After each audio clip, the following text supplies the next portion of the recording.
sa gitna ng isang masukol na kakahuyan, kalahating kilometro layo mula sa mga kabahayan.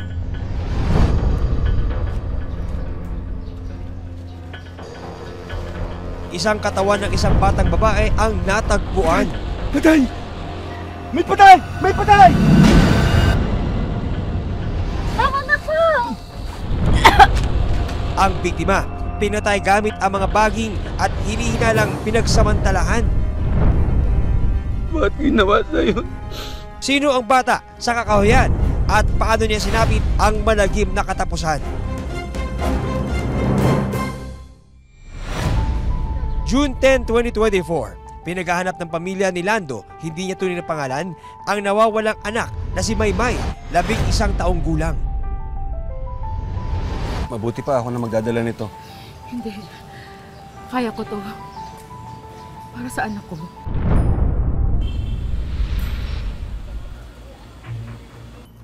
Tay, Oh, pahingi lang po ng pera. bakit na naman bibili mo? Bibili lang po ako dun, oh. Huling beses daw niyang nakita ang anak nitong June 9 sa paradahan ng tricycle sa barangay Santa Clara sa bayan ng General Trias sa Cavite. Oh, 10 piso. Thank you. Katapos umuwi ka kaagad ha? Opo. Ay kung lumalabas paggabi. Ano po ako, promise. Pero hindi na raw nakauwi ng kanilang bahay ang anak. Pagdating ng gabi, napunta sa akin ng pera. Tapos minsan, kasama sa biyahe.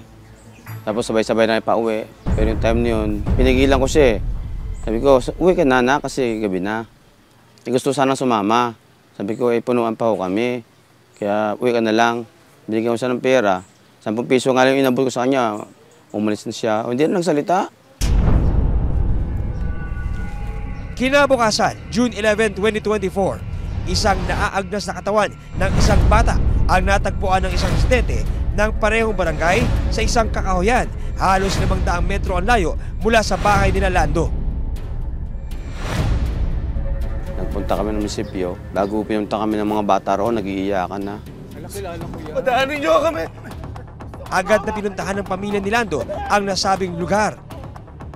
Tumambad sa kanya ang katawan ng isang batang babae.